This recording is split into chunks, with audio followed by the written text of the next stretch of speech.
খোদার নূরে নূরি নবী। নবী এমনি হয়ে গেল। হায়াত মওত যখন ছিল না তখন আমার নবী ছিলেন, ঠিক না বেটি? আরে নবী না হলে কিছু হতো? এটা পুরনো কথা তো। তাহলে নবী না হলে যদি কিছু না হতো তো নবী না হলে হায়াতও হতো না, হ্যাঁ? নবী না হলে মওত হতো না। তাহলে নবীর নূরের বদলতে হায়াত মওত খালকাত সৃষ্টি হয়েছে। তার মানে হায়াত পেলে বেঁচে থাকে। আর হায়াতের আগে যে নবী হয় সে নবী কেমন করে বেঁচে ছিল ভাবতে পারবে? যার দ্বারাতে হায়াত হয়। সূরা আনফাল 24 নম্বর আয়াত। এই আয়াতের ব্যাখ্যায় তাফসীরে চলে যান বুখারী। আবু সাঈদ ইবনে মুআল্লা রাদিয়াল্লাহু তাআলা আনহু দাঁড়িয়ে নামাজ পড়ছেন, নবী আগের দিক দিয়ে এলেন, সামনের দিক এসেই বারান্দায় বলছে, আবু সাঈদ, আবু সাঈদ, আবু সাঈদ, আবু সাঈদ। উনি তো নামাজ পড়ছেন, কারণ নবীর ডাক থেকে প্রধান দিয়েছে, প্রধানতা দিয়েছে নামাজকে। শুনতে পাচ্ছেন নবীর ডাক, কিন্তু নামাজ ছেড়ে আসছে না। নামাজ সমাপ্ত করে এসে বলছে, লাব্বাইকা ইয়া রাসূলুল্লাহ, আপনি আমাকে তলব করেছিলেন, আহ্বান করেছিলেন, আমি এসে গেছি। আচ্ছা, এত দেরি হলো কেন? দেখেছি তো অনেক আগে। ইয়া রাসূলুল্লাহ, আপনি তো দেখেছেন ওই মাত্র নামাজের তাকবীরে উলা শুরু করেছে, আর আপনি পিছনে এসে তখনই ডাকলেন, তাই আমি নামাজ ছেড়ে আসতে পারিনি। তাড়াতাড়ি যে নামাজটা সময় লাগতো সেটা অল্প সময়ের মধ্যে তাড়াতাড়ি সমাপ্ত করে এলাম। আচ্ছা, নামাজ ছাড়লেন না কেন? আল্লাহু আকবার, আল্লাহ বড়, আল্লাহর নামাজ। তার মানে কি ভেবেছে যে আল্লাহর নামাজ, নবী অনেক ছোট। ওহো, তার মানে আল্লাহ আলাদা, নবী আলাদা। সাহাবী বুঝতে পারেনি, আজকের মোল্লা নাকি বুঝে গেছে। যারা নবীর পেছনে নামাজ পড়ে সাহাবী কোরআন বুঝতে পারে না, হ্যাঁ? আর আজকের মোল্লারা নাকি বুঝে গেছে, সব বুঝে গেছে না? আবু সাঈদ, তোমাকে নামাজ কে দিয়েছে? ইয়া রাসূলুল্লাহ, আপনি। নামাজ কে এনেছে? ইয়া রাসূলুল্লাহ, আপনি। নামাজ কে শিখিয়েছে? ইয়া রাসূলুল্লাহ, আপনি। তোমাকে ডেকেছে কে? ইয়া রাসূলুল্লাহ, আপনি। তাহলে আমার দেওয়া তিনটা নিলে, নামাজ আমি দিলাম, নামাজ শিখালাম আমি, নামাজ নিয়ে এলাম আমি, আর আমি ডাকলাম। তাহলে আমার দাওয়াটাকে নিয়ে তুমি আল্লাহকে বড় করে নবীর ডাকটাকে ছোট করলে, তুমি কোরআন পড়ো নাই। তার মানে যদি কোরআন পড়া না থাকতো নবী বলতেন না। কোন ছাত্রকে যদি বলে, এই তুমি কালকে পড়ো নাই, তোমাকে পড়াটা ভালো করে শিখিয়ে দিই নাই, তো তারপরে হলো না কেন? তার মানে আমি শিখিয়েছি, পড়িয়েছি, জানি বলেই তো বলছি। নবী পাক পড়িয়েছেন, কোরআন শিখিয়েছেন, তাই বলছেন তুমি কোরআন পড়ো নাই। যেটা আজকে কোরআন পাকে সূরা আনফালের 24 নম্বর আয়াতে দেখতে পাই, ইয়া আইয়ুহাল্লাযীনা আমানুস্তাজীবু লিল্লাহি ওয়া লির-রাসূলি ইযা দাআকুম লিমা ইউহয়িকুম। আল্লাহ পাক বলছেন, যখনই তোমাদেরকে আল্লাহ ও তার রাসূল আহ্বান করবে, যে হালতে থাকো ডাকে সাড়া দাও। লিমা ইউহয়িকুম, যেন তোমাদেরকে চিরঞ্জীবিত করে দেয়। জোরে বলে। আল্লাহ ও তার রাসূলের ডাকে কি জি, তো রাসূলের ডাকে যারা সাড়া দেয়নি, আজকে পীরের ডাকে সাড়া দেবে? হুজুর ডাকছিলেন ঠিক কথা, আমি একটা কাজের ব্যস্ততায়। তার মানে ওখানে সাহাবীর হালত, এখানে পীর ডাকলে যদি না যায় তার হালত। লাইনটা কথা দিয়ে ধরেছ। এটা যে কোনো দরবারে যারা মুরিদ আছেন ভালো করে শুনেন, আপনি যেতে পারবেননি, ওয়াদা করবেননি। যাবেন যখন ওয়াদা করেছেন সাড়া দিতে হবে। ওলির ডাক, আল্লাহর ডাক, রাসূলের ডাক। আসুন প্রমাণ দিচ্ছি। স্বার্থম বেশি মুরিদ হওয়া যায়, সুবিধাবাদী মুরিদ হওয়া যায়। লাখো করোড়ো মুরিদ, খাঁটি মুরিদ পাওয়া বড় মুশকিল আছে, একটা তৈরি। তো ব্রাদার মিল্লাত, ও তালিমের ব্যাপারটা আলাদা পাশে যাব। আবু সাঈদ ইবনে মুআল্লা সম্পর্কে যে আয়াত আল্লাহর নবী জবান দিয়ে আবৃত্তি করলেন যে তুমি কি পড়ো নাই, তার মানে আগে নাজিল হয়েছে, পড়েছে। পড়ার পরেও নবীর ডাকে ছোট করেছে। আজকে সেই মোল্লারা তো আছে, নবীকে সম্মান দিতে ছোট করে, নবীকে ইজ্জত দিতে চায় না, নবীকে সম্মান দিতে। নবী আবার কি আমাদেরই মতো, খুব বেশি সম্মান দিলে বড় ভাই। আরে আমার নবী যদি আমাদের মতো, তা আমার নবীর আদম থেকে ঈসা পর্যন্ত যত নবীর উম্মত, তারা তো আমার নবীর উম্মত। তারা তাহলে কার মতো? আমার থেকে ছোট। আমার নবী মুস্তাফা যদি আমার মতো, কথা ফলো করছে, আমার নবী যদি আমার মতো, তাহলে আর অন্যান্য নবী কি আমাদের থেকে ছোট? ঠিক না বেটি? তাহলে নবীর সাহাবারা আরো ছোট। তাহলে নবীকে আমার মতো করতে গিয়ে এরা সাহাবাকেও হাঁটুর নিচে নামিয়েছে।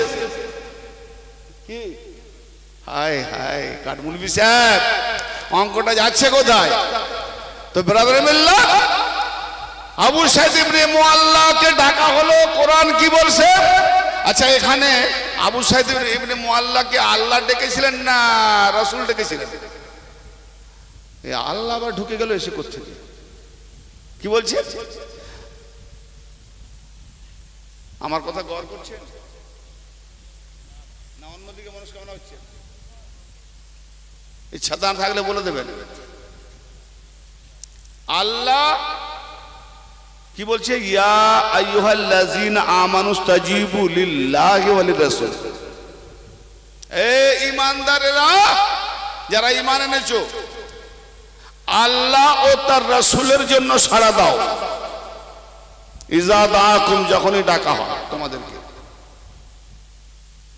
যখনই তোমাদেরকে ডাকা হবে, আল্লাহ ও তার রাসূলের জন্য সাড়া দাও, হাজির হও, উপস্থিত হও।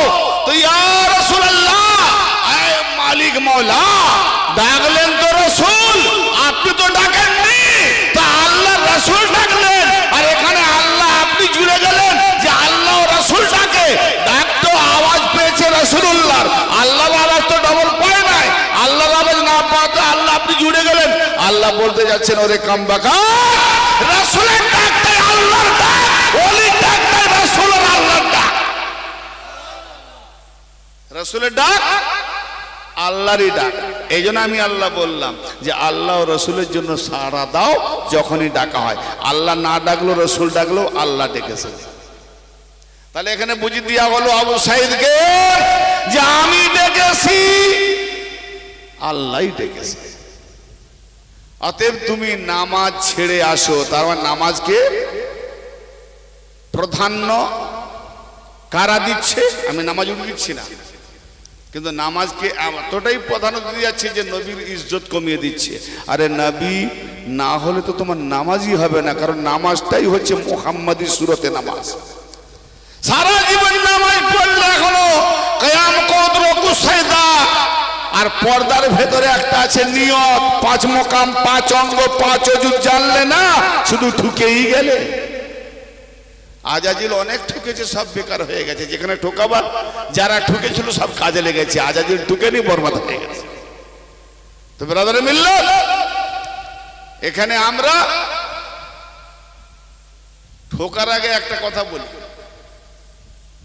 বাবা আমার রাগ করবে না, একটা হক কথা বলবো। সবাই বললেই বলবো, না ছেড়ে দেবো। রাগ করবেন না তো? অনেকে পরে বলবেন ইনি এমন কথা বলছে যে বোধহয় আর মসজিদে নামাজ পড়তেই যাওয়া ঠিক হবে না, এরকম ভাববেন। অবশ্যই আমি চাই যে আপনি নামাজ পড়তে যান, কিন্তু নামাজটা যাতে আপনার কার্যকরী হয়, নামাজটা যেন আপনার কাজে লাগে, সেই প্রচেষ্টাটা বলতে যাচ্ছি। আর যদি সারা জীবন ঠুকেই যাবেন, নামাজ পড়বেন, কাজেই লাগবে না, ওই নামাজ আপনাকে জাহান্নামায় নিয়ে যাবে। তো আমি জানা সত্ত্বেও আমি দেখছি যে অনেক নামাজি নামাজ পড়ছে, তার নামাজ তাকে জাহান্নামার দিকে নিয়ে যাচ্ছে। এবার তাকে যদি সতর্ক করি, সে আবার গন্ডগোল করে বলে তুমি আমাকে নামাজ চালাচ্ছ, উল্টো বুঝে নাই, তাই না ভাই? হন্তদন্ত হয়ে মসজিদ পানে ছুটলাম, মাত্র 2 মিনিট বাকি, জামাত ধরতে হবে। তার আগে আবার সুন্নত 2 রাকাত আছে। 2 রাকাত সুন্নত যদি না পড়ি, জামাতে দাঁড়িয়ে যায়, তাহলে সে আবার সূর্য ওঠার যাওয়ার সময় কাটার পর সেই তখন 2 রাকাত কাজা পড়বো, তো তখন কি আমার কাজে যাওয়া হবে না, ডিউটি যাওয়া হবে না। তাই তাড়াতাড়ি 2 রাকাত সুন্নত পড়বো, জামাতে নামাজটা শরীক হব। হন্তদন্তে ছুটলাম। ছুটতে ছুটতে মসজিদে ঢুকতে গেলে আগে বাম পা প্রবেশ করাতে হয়, তাই না? মাশাআল্লাহ, এরকম ভুলভাল বললে কিছু আওয়াজ পাবো। হ্যাঁ, আমি দেখছি সহজে বললে হ্যাঁ হু বলে না, একটু ভুল ভাল বলবো ঠিক দিয়ে দেবে। তাহলে ডান পা প্রবেশ করাতে হবে। তো ডান পা প্রবেশ করাবার পর এই ভুলে গেছি, ফের বের করে দিলে। কি হলো রে ভাই? আরে দরজায় লেখা রয়েছে, নবী পাকের একটা হাদিস দরজায় লিখে দিয়েছে। আল্লাহর নবী বলেছেন তোমরা যখন মসজিদে প্রবেশ করবে এই দোয়া বলে প্রবেশ করবে। কি?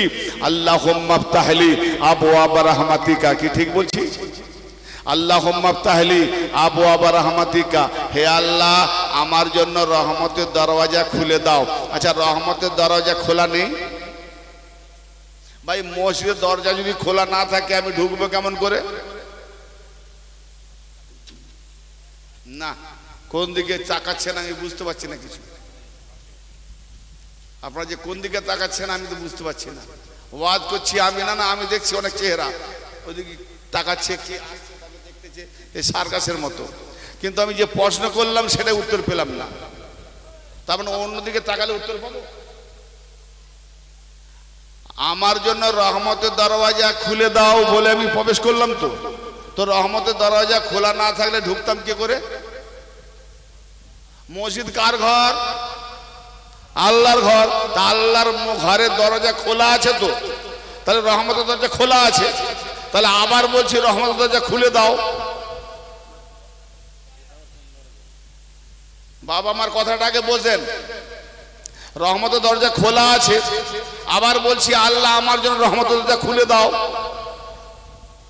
এক থালা ভাত খেয়েছি, আবার মাকে বলছি আবার এক থালা ভাত দাও। খাবি তো? বলেন না। আচ্ছা বললি কেন? বলে বলতে হয় সেরকম নাকি? তাহলে আবার কেন বলছি রহমতের দরজা খুলে দাও? মসজিদের দরজা খোলা আছে, দোয়া পরে ঢুকলাম। কি না আমার জন্য রহমতের দরজা খুলে দাও, তাহলে খোলা আছে বলে তো ঢুকলাম। এর কোন দরজা খুলতে বলছো? না রহমতের দরজা। তাহলে যে দরজাতে ঢুকলাম ওটা কি গজবের দরজা? ওটা গজবের দরজা। তো যদি রহমতের দরজা, তো ভাই এই হলো আমার ওয়াজ। হতমম্ব হলে আমি কি ওয়াজ করব? তাহলে একটু খণ্ডন করে দিই। রাজ রহস্য তো আছে, আমি আপনি কেউ না বুঝতে পারলেন। নবী ভাই এমনি কিন খামাখামি বলে চলে গেলেন না। রহমতের দরওয়াজা, মসজিদ আল্লাহর ঘর। কোথায় লেখা আছে? কোথায় লেখা আছে? এটা রেওয়াজ হয়ে গেছে। একমাত্র কাবা বাইতুল্লাহ হারাম শরীফকে আল্লাহ বলছেন আল্লাহর ঘর, ওটাকে বাইতুল্লাহ বলা হয়েছে। তো বাইতুল্লাহ আল্লাহর ঘর যখন ছিল না তখন আল্লাহ কোন ফুটপাতে ছিল? হ্যাঁ, আল্লাহ কোথায় বিনা করেছিল? হ্যাঁ, যে মোকামে আদমকে সাজদা করেছে বাপ, তাহলে এই মোকামে আল্লাহ ছিল, আছে। আবার এই মোকাম দিয়ে পাথরের একটা ঘর বানিয়ে বলছে ওটাও আল্লাহর ঘর। কেন আল্লাহর ঘর বলা হলো? আল্লাহর ঘর তো আল্লাহ থাকবে, আল্লাহ নিজে দু হাতে এই ঘরকে বানিয়েছে। আবার এই ঘরের মধ্যে আল্লাহ বিরাজ করছে। ওহুয়া মাকুম আইনামা কুনতুম, সূরা আল হাদীদ। বান্দা তুমি যেখানে থাকো না কেন আমি তোমার সাথেই আছি। নাহনু আকরাবু ইলাইকা মিন হাবলিল ওয়ারিদ, আমরা তোমার সাহারগের থেকেও নিকটে আছি, তোমার জানের থেকেও নিকটে আছি। আল্লাহ নিকটে আছে, অতএব দেহের মধ্যে মুহাম্মদ আল্লাহ বিরাজ করছে। তা আবার ওই ঘরটা বলি এটা তো আল্লাহর ঘর, আল্লাহ আছে। কোরআন প্রমাণ দিচ্ছে, ওটাকে প্রমাণ দাও।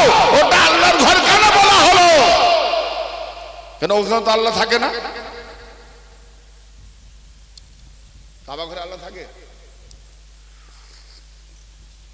কাবা ঘরে আল্লাহ থাকে না, তবু বলছি আল্লাহ ওটা আমার ঘর।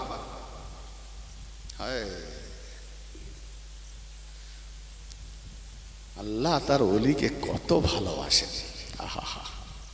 হ্যাঁ, ওই ঘর, ওই ঘরের ভেতরে মাওলা আলী আলাইহিস সালাম না আসা পর্যন্ত, ইব্রাহিম নবী থেকে নিয়ে মদিনাতে হিজরত করার পরেও 16 থেকে 17 মাস পর্যন্ত ওই কাবাকে কিবলা করে সিজদা করানো হয়নি। জোরে বলেন সুবহানাল্লাহ। কেন?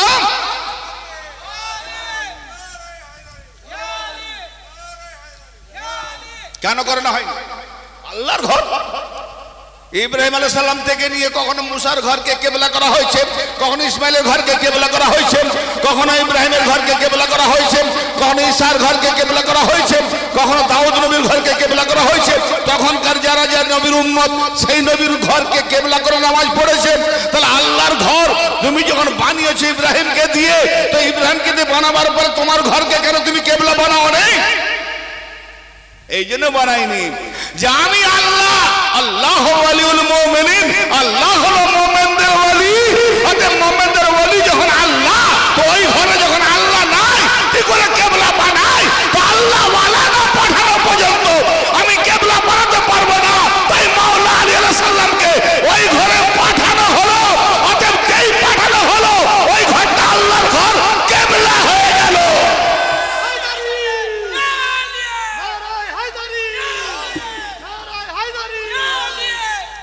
আরে মৌলভী সাহেব, যে কাবাকে কেবলা করে তুমি মাথা ঠুকতেছ, সেই কাবাটা কেবলা হয়েছে আলীর বদৌলতে। সেই কাবা কেবলা হয়েছে আলীর বদৌলতে। তো আলী আলী করবে না, আলীর উপরে যখন হিংসা, তো আলী যে ঘরে জন্ম হয়েছে কাবা ঘরে, ওই ঘরটাকে ফেলে দিয়ে গোয়া কাশি দিকে মাথা ঠুকো না, মুখ ঘুরাও।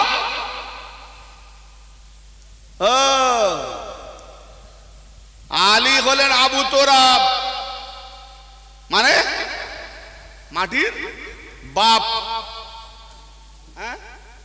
শয়তান কি বলেছিল? যে আমি ওই আদম থেকে শ্রেষ্ঠ। কেন না? আদমকে মাটি থেকে বানিয়েছো আর আমাকে আগুন থেকে বানিয়েছো। আচ্ছা, আমরা শুধু কি মাটি থেকে তৈরি? ও আদমের বেটা, কথা না বললে হবে যে কপাল ফাটা। হ্যাঁ, আমরা শুধু মাটি থেকে তৈরি? পানি, আগুন, বাতাস, মাটি, চার আনসার ফেটে করা হলো। তার মাঝে একটা জিনিস নুরি সাফা দেয়া হলো, তাতেও কিন্তু নড়চড় হচ্ছে না, রুহ ফুকিয়ে দেওয়া হবে। যাক, তৈরির ফর্মুলা আরো আছে কোরআন মোতাবেক। তাহলে চারটে বিশেষ জিনিস, পানি, আগুন, বাতাস, মাটি, তো চারটে দিয়ে যখন বানানো হয়েছে, এখন এই শরীরের মধ্যে আপনি পানি খুঁজলে পাবেন? পাবেন না? পানি পাবেন, আগুন পাবেন, তাপ দেন, আগুনের তাপ, তাই না? জ্বর হলে তো আরো বুঝে যায়। তাহলে আগুনের তাপ, আগুন আছে বলেই তাপ, পানি আছে বলেই রস ঝরে পাওয়া যাবে। জি, আর হাওয়া, মাটি কোথায়? দেখান, বের করেন। হ্যাঁ দেখান। আমি পানির মতো পানি বের করে দেবো, হাওয়ার মতো হাওয়াও বের করবো, আগুনের তাপ যেভাবে আগুনের তাপও দেখিয়ে দেবো। মাটিটা দেখান। না না, আমি যেটা বলছি মাটি দেখান, মাটির মতো মাটি দেখান। পারবেন? মাটিটাই তো ফানা হয়ে গেছে। আগুনে, পানিতে, আগুনে, পানিতে, বাতাসে মাটি ফানা হয়ে গেছে, যে কারণে আদমের বেটা সুন্দর মানুষ হয়েছে। তো মাটির মানুষ মাওলা আলী পাকের মাটি, ইয়ানি মাটির বাপ। তাহলে মাটি হলো আলীর পুত্র, আলীর নসল, আলীর খানদান, আলীর বেটা। এই মাটি শয়তান বলেছে আপনি তাকে মাটি থেকে বানিয়েছেন, আমাকে বানিয়েছেন আগুন থেকে। কেন শয়তান বললো না যে তাকে আগুন থেকে বানিয়েছেন? শয়তান কেন বললো না ওকে পানি থেকে বানিয়েছেন? শয়তান কেন বললো না ওকে হাওয়া থেকে বানিয়েছেন? শয়তান তো জানে চারটে দিয়ে বানানো হয়েছে, শুধু মাটিটাই বললো কেন?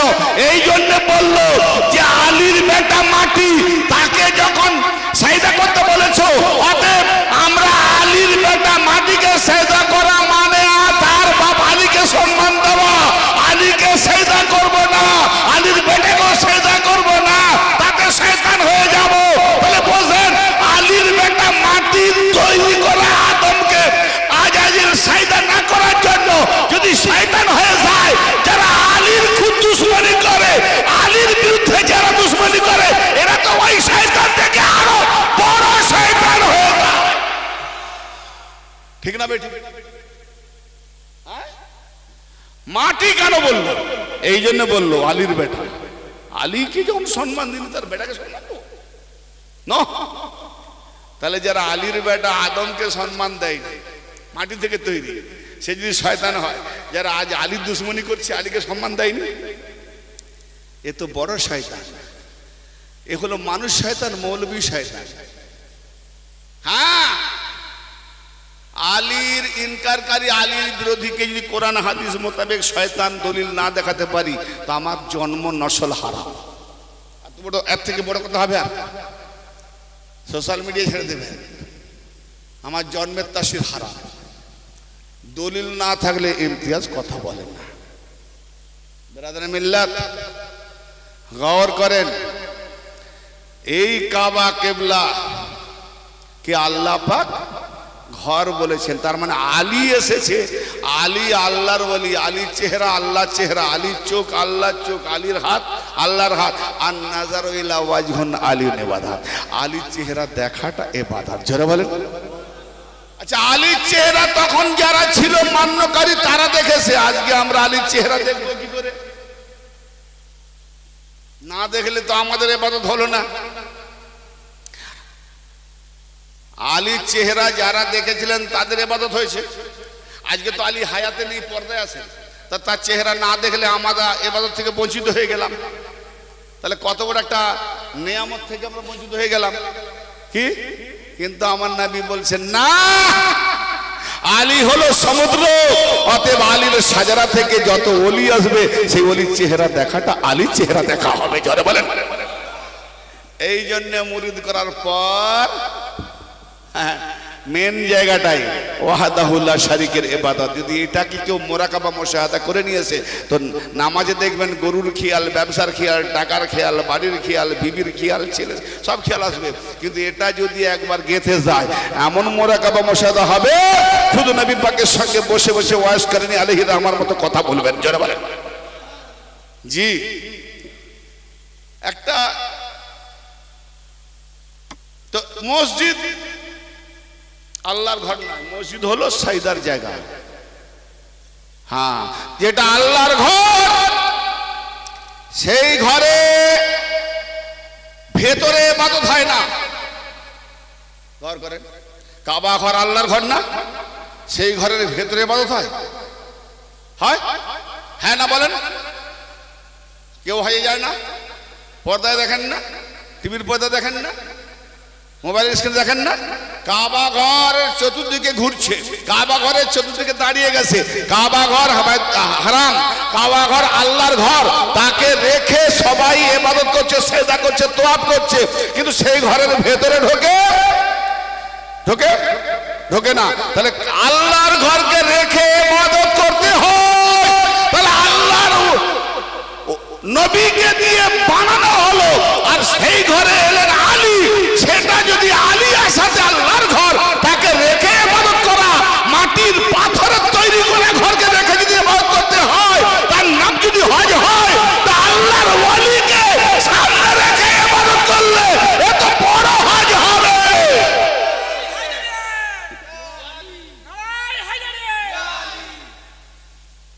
আর আমরা মৌলী সাহেবদের কাছ থেকে কোরআনের ভাষা, রে বাবা মৌলী সাহেব না হলেও চলবে না। কেন বলুন তো?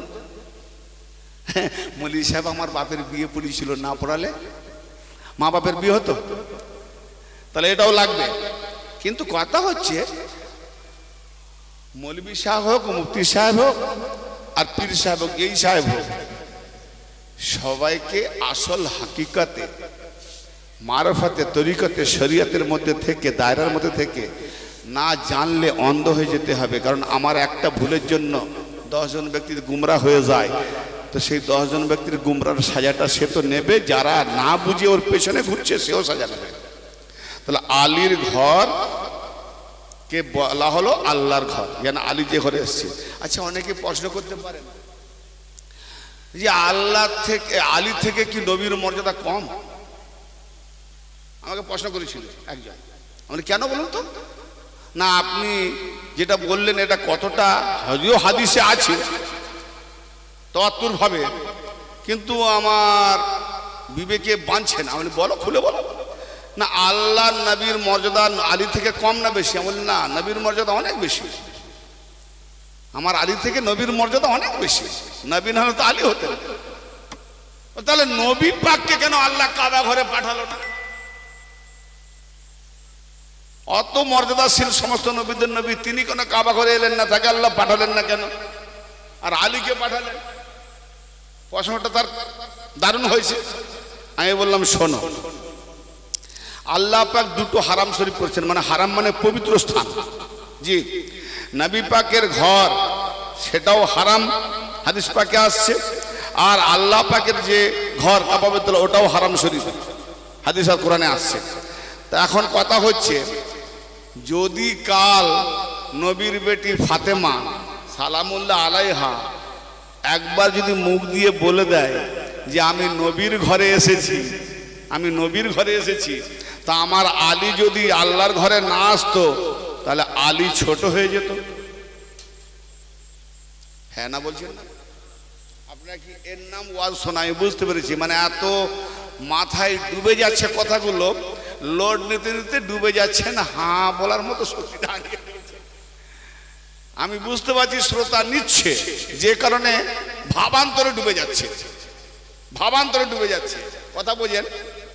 আবার বেশি ভাবতে গেলে আমার আবার দ্বিতীয় কথাটা আবার উপরে চলে যাবে, যেটা দাঁড়িয়ে যাবে প্রশ্ন থাকবে আমাকে জিজ্ঞেস করবেন, ইনশাল্লাহ উত্তর তার আছে। তো নবী বেটি ফাতেমা যদি একবার বলে দেন যে আমি নবীর ঘরে এসেছি, তাহলে আলীর সম্পর্কে আল্লাহ যে বলেছেন শুধু আলী ছোট হবে না, আল্লাহরও মর্যাদা কমে যাবে। কেন না? আলীর হাতকেও আল্লাহ বলেছে ইয়াদুল্লাহ, আলীর হাত আল্লাহর হাত, আলীর চোখ আল্লাহর চোখ। আলীকে দেখা, আল্লাহকে দেখা, আলীর চেহারা দেখা, আল্লাহর ইবাদত করা। হয় হয়, আলীর চেহারা দেখা। নবী পাক বলছেন ওজুদ আমার এখান থেকে, আর আলী হলো আমার মাথা। মাথাতে কি থাকে গো? মাথাতে চোখ আছে, মাথাতে নাক আছে, মাথাতে জবান আছে, মাথাতে কান আছে, মাথাতে মস্তিষ্ক আছে। অতএব নবী পাক বলেন আলী হলো আমার মস্তক, মাথা। জোরে বলেন সুবহানাল্লাহ। তো দেখেন এখানে কাবা বাইতুল্লাহকে পরিষ্কার করার জন্য সেখানেও আল্লাহর নবী আলীকে কাঁধে উঠিয়েছিলেন। আলীর কদম কোথায়? মোহরে নবুয়তের উপরে নাসরুম মিনাল্লাহ ফাতুল করিম লেখা ছিল, তার উপরে আলীর কদম। জোরে বলেন। ইয়ানে নবী দেখাতে চাইছেন আমি যেমন মাসুম বেগুনাহ, আলীও মাসুম বেগুনাহ। জোরে বলেন। তো আমার নবীর বেটি ফাতেমা যদি বলে দেন যে আমি নবীর ঘরে এসেছি, আর আলী যদি কাবা ঘরে না আসতেন তাহলে মর্যাদা কমে যেত। তার জন্য আলীকে পাঠানো হয়েছে যে কোনদিন কোন কালে যদি নবীর বেটি বলে ফাতেমা যে আমি নবীর ঘরে এসেছি, আলী তোমাকে কাবা ঘরে পাঠাচ্ছি, তুমিও বলে দিও আমি আল্লাহর ঘরে এসেছি। বলে এতক্ষণে বুঝতে পারলাম। আরে ভাই চিন্তা করে ফিকির করে কুফরি করতে যেও না, প্রশ্ন দাঁড়িয়ে গেলে জিজ্ঞেস করবে। এই জন্যে কেন নবীর বেটি ফাতেমার জোড়াই ছিল না যদি আলী না আসতেন। তা আলী জোড়া ফাতেমা, সকলের বিয়ে, সমস্ত নবী রাসূল গস কুতুবদের বিয়ে পৃথিবীতে, আর আলী আর ফাতেমার বিয়ে আসমানে। জোরে বলে। হ্যাঁ, আলী আর ফাতেমার বিয়ে আসমানে। বাবা আদম আর মা হাওয়ার যখন বিয়ে পড়ানো হয়, কে পড়িয়েছিল? হ্যাঁ জানা, জানা আছে কে পড়িয়েছিল? আল্লাহর নবী বিয়ে পড়িয়েছিলেন। জি জি, আল্লাহর নবী বিয়ে পড়িয়েছিলেন না ওকালতি করেছিলেন? আল্লাহর নবী হাসান হোসেন সাক্ষী, মা হাওয়ার দিকে মা ফাতেমা সাক্ষী। হ্যাঁ, আর এদিকে বাবা আদমের দিকে ওলি কে মুরব্বী হলেন কি? আলী হলো আদমের মুরব্বী ওলি। জোরে বলেন সুবহানাল্লাহ। আর নবী পাক বিয়ে পড়িয়েছিলেন, হাসান হোসেন ছিলেন সাক্ষী। জোরে বলেন সুবহানাল্লাহ। জি, আলী নিয়ে গেলেন মা হাওয়ার কাছে বাবা আদমের তরফ থেকে প্রস্তাব। জোরে বলেন সুবহানাল্লাহ। দেনমোহর কি ছিল? দরুদ শরীফ। জি, দরুদ শরীফ 5 বার দরুদ শরীফ, আর বলা ছিল যে এখানে দরুদ শরীফ পড়ে তুমি দেনমোহর দাও, দুনিয়াতে যখন যাবে তোমার মেহনতের যা ইনকাম হবে তার থেকে তুমি দেনমোহর মিটিয়ে দিও। তাহলে এখানে বোঝা গেল যে আদম আর মানে আমাদের আদি পিতা আর আদি মাতার বিয়েতে দেনমোহর ছিল দরুদ শরীফ। কার উপরে? নবী আর আলে নবীর উপরে। আর সেই নবীর জন্য সালাম কিয়াম করতে কি বাধা রে! কত নবীকে চিনেছি, হ্যাঁ, কত বুঝে ফেলেছি। তোমার বাপের দোয়া কবুল হতো না যদি পাঞ্জাতনের ওসিলা না নিত। বলে এরা খালি আলী আলী করে। হযরত আদম শাফিউল্লাহ 300 বছর কান্নাকাটি করছেন, কান্নাকাটি করে করে কি দোয়া করছিলেন? রব্বানা যালামনা আনফুসানা ওয়া ইল্লাম তাগফির লানা ওয়া তারহামনা লানাকুনান্না মিনাল খাসিরিন। রব্বানা যালামনা, হে আমাদের পালনকর্তা, আমরা জুলুম করেছি আনফুসানা, আমাদের নফসের উপরে, ওয়া ইল্লাম তাগফির লানা, যদি আমাদেরকে আপনি ক্ষমা না করেন, ওয়া তারহামনা লানা, যদি দয়া না করেন, রহম না করেন, তাহলে আমরা ক্ষতিগ্রস্তদের মধ্যে হয়ে যাব, খাসিরিনদের মধ্যে হয়ে যাব, ক্ষতিগ্রস্ত হয়ে যাব, বরবাদ হয়ে যাব। কত বছর এই দোয়া? 300 বছর। তাফসিরে দুররে মানসুরে লিখেছেন 100 বছর। আপনার বিভিন্ন তাফসিরে 300 বছর এই দোয়া করে করে কেঁদে চলেছেন। আদম দুগলা পাতলা হয়ে গেছে, চোখের পানি ঝরে ঝরে নালার মতো বয়ে চলেছে। আদমকে দেখানো হয়েছিল শুরুতেই, আদম যখন দেখেছিলেন পাঞ্জেতান, পাঞ্জেতানের 5 হাস্তি নাম কি ছিল? মোহাম্মদ, আলী, ফাতেমা, হাসান, হোসেন। কার পাশে ছিল? না 5টা নামের পাশে 5টা নাম ছিল। আয় আল্লাহ, এ কাদের নাম? এদেরকে আবার কোথা থেকে তৈরি করলে? এইরকম সুরত আমার থেকে তৈরি করলে কবে? উল্টো করো, খবরদার, তোমার থেকে এদেরকে তৈরি করিনি, এদেরকে না বানালে তোমাকেই তৈরি করতাম না। ধরে বলেন সুবহানাল্লাহ। এই পাঞ্জেতান হাস্তি, আমার নাম মাহমুদ, আমার মাহমুদের ধাতু থেকে নূর থেকে মোহাম্মদ বানিয়েছি।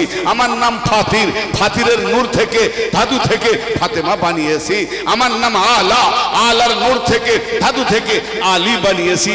এবার দেখো মোকামটা কোথায়, এদের মোকামটা কোথায়? আলী বানিয়েছি। আমার নাম মুহসিন, আর মুহসিনের ধাতু থেকে আমি হাসানকে বানিয়েছি, হোসেনকে বানিয়েছি। আমার নাম এহসান, আমি হাসানকে বানিয়েছি। আমার 5 নামের গুণী বদলতে নুরিতে পাঞ্জেতান হাস্তিকে বানিয়েছি। এদেরকে না বানালে আদম তোমাকেও বানাতাম না।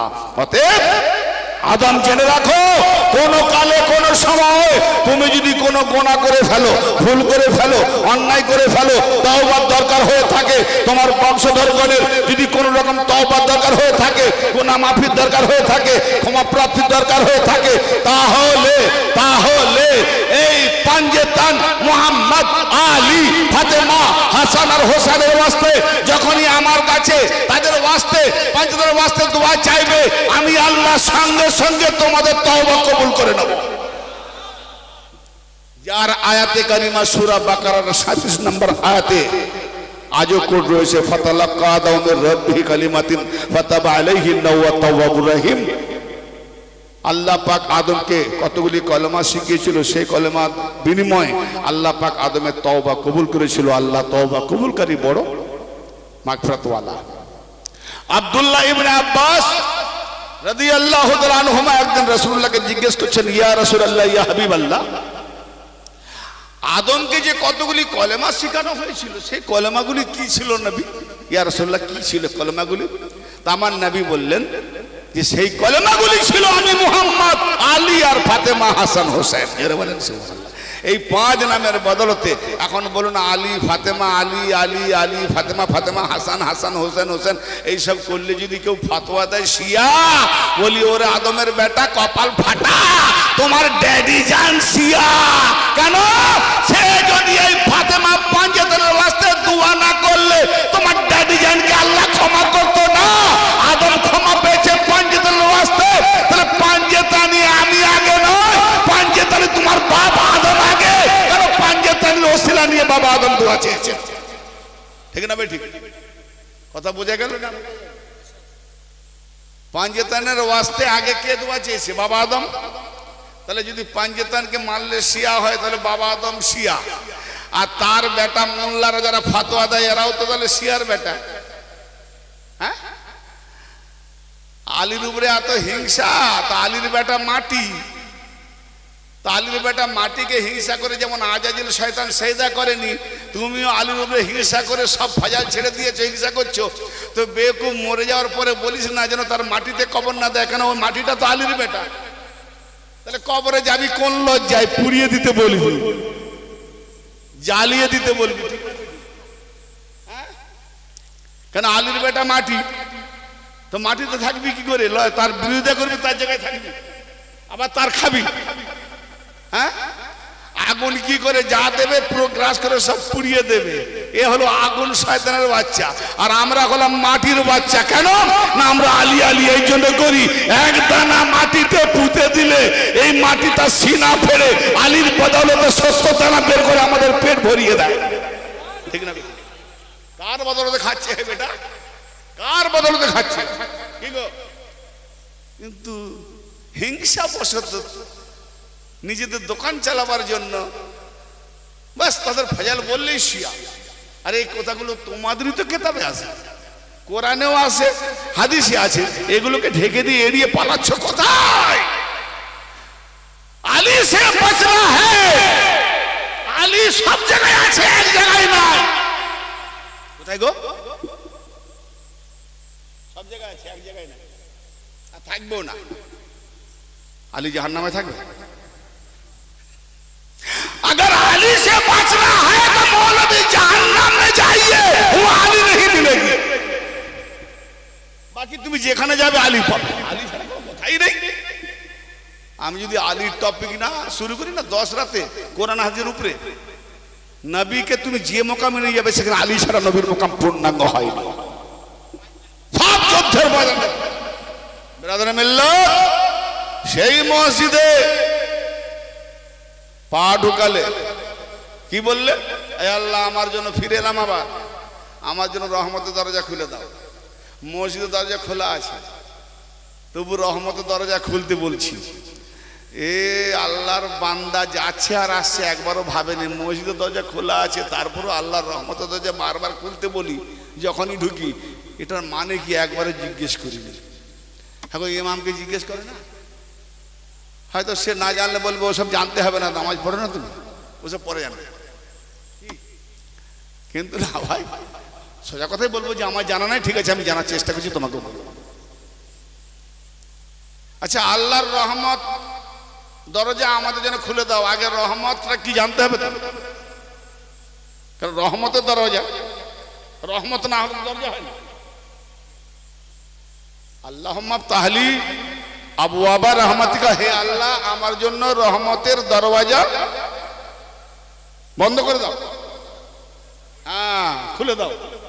তাহলে রহমত, তারপর দরজা। রহমতটা কি? সূরা আল আম্বিয়া, কোরআন সূরা আম্বিয়ার 107 নম্বর আয়াত, ওমা আরসালনাকা ইল্লা রাহমাতাল লিল আলামিন। হে নবী আমি আপনাকে तमाम জাহানের জন্য প্রেরণ করি নাই, পাঠাই নাই বলার উদ্দেশ্য কি? যেমন লা ইলাহা, নাই কোনো মাবুদ, তাহলে কি সত্যি কোনো আল্লাহ নাই? লা ইলাহা ইল্লাল্লাহতে প্রমাণ হচ্ছে কোনো আল্লাহ নাই, তাই কি? কিন্তু নাই যেখানে ইল্লাল্লাহতে প্রমাণ দিচ্ছে, তো লা ইলাহা কেন প্রথম হলো? এই কলেমার ভেদ যদি না জানো তো সারা জীবন কলমা নামাজ রোজা হজ ঠুকে মরলেও মুসলমান হওয়া তো দূরের কথা, মুসলমানের গন্ধটাও পাবে না। কেন? কলেমা লা ইলাহা ইল্লা আল্লাহু 5 মোকাম তাহকিক করে কলেমা পড়তে হবে, না হলে তোমার কলমা পড়লেও কাফের, না পড়লেও কাফের। জি, এখানে আল্লাহ পাক বলছেন হে নবী আমি আপনাকে সারা জাহানের জন্য প্রেরণ করি নাই, কিন্তু হ্যাঁ প্রেরণ করেছি, পাঠিয়েছি। কেন? কিরকম না, কেবলমাত্র আপনাকে রহমত করে পাঠিয়েছি, অর্থাৎ আপনাকে রহমত ব্যতীত অন্য কিছু করে পাঠাই নাই। তাহলে আমাদের নবী আমাদের জন্য রহমত স্বরূপ এসেছে। তাহলে আল্লাহুম্মা আফতাহলি আবওয়াবা রাহমাতিকা, হে আল্লাহ আমার জন্য রহমতের দরজা খুলে দাও। তাহলে রহমতের দরজা, এবার দরজার দিকে যেতে হবে। রহমত এখন বোঝা গেল নবী মুস্তাফা, তাহলে নবী মুস্তাফা, এবার নবী মুস্তাফার কাছে যেতে হলে তাহলে দরওয়াজা খুলতে হবে। তার মানে দরওয়াজা খুলতে হয় এই জন্যই যে কমরার ভেতরে যেতে হবে, সামান নিতে হবে, কোনো না কোনো দায় দরকারের ভেতরে যাওয়ার জন্য, নবী পাকের কাছে যাওয়ার জন্য, রহমতের কাছে যাওয়ার জন্য, রহমত নেওয়ার জন্য দরওয়াজা খুলতে বলেছি। তাহলে দরওয়াজা কোনটা? রহমত। যদি রহমতের দরওয়াজা খোলা না হয় তাহলে সারা জীবন নবী নবী করে মরে গেলাম, নবীর রহমত পেলাম না। আর যে নবীর রহমত পায় না সে গজবে নিপতিত হয়ে জাহান্নামে যাবে। নবী চিনে নিয়েছি, নবী নবী করলে নবী চিনে নিয়েছি, এত সহজ।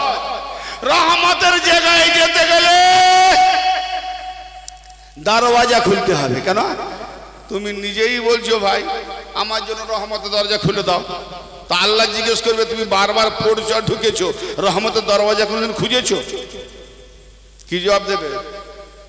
না দিতে পারলে ছেড়ে দেবে। হ্যাঁ, তোমার নামাজকে ফুলের মতো আগলে নিয়ে নেবে নাকি? না জি, আরে রহমত যখন পাওনি তো তোমার নামাজ তো গজবে চলে যাচ্ছে। যেখানে নাই রহমত সেখানে আছে গজব, যেখানে আছে রহমত সেখানে নাই গজব, ঠিক না? ওজি কুকুর যেখানে থাকে সেখানে রহমতের ফেরেশতা আসে না, তাই না? হ্যাঁ, তাহলে কার ফেরেশতা আছে? গজবের। এই ফেরেশতা তো মাসুম, ফেরেশতারা নিষ্পাপ, তা আবার গজব কি করে হলো? ফেরেশতারা কার তৈরি গো? নূরের তৈরি তো, নূরের তৈরি। তাহলে যেই ফেরেশতা আসুক সে নূর থেকে। তা এখন কুকুর যদি থাকে যেখানে, সেখানে যদি ফেরেশতা না আসে তাহলে ভালো ভালো একটা কুকুর কিনে এনে, আমার মা বাপকে খুব ভালোবাসি, বিবিকে ভালোবাসি, কিনে তার কাছে বেঁধে রেখে দেবো, তুমি ছাড়বে না। বলে বিবি কেন? বিবিকে দিলাম, তুমি এটা ছাড়বে না, সবসময় তোমার কাছে কাছে রাখবেন। কেন? বলে মৌলভী সাহেব ওয়াজ করেছে কুকুর যেখানে থাকে ফেরেশতা সেখানে আসে না, তুমি কুকুরকে সামনে রাখবে। আজরাইল মালিকুল মউত সে তো ফেরেশতা, সে কুকুর দেখে আর আসবে না, তোমার মৃত্যুও হবে না, তাই না? হ্যাঁ, তাই হাদিস পড়লাম আর বুঝে নিলাম। কি সহজ এখন না? কিরকম ফকির আমির খান ঢলা প্যান্ট পরেছে, এরাও পড়তে শুরু করে দিয়েছে। মিনাক্ষী সরস্বতী ম্যাগি ব্লাউজ পরেছে, মা বোনও শুরু করে দিয়েছে। ঠিক সেরকম লেখা আছে, পড়ে নিলাম, হয়ে গেল, বুঝে নিলাম। না না না,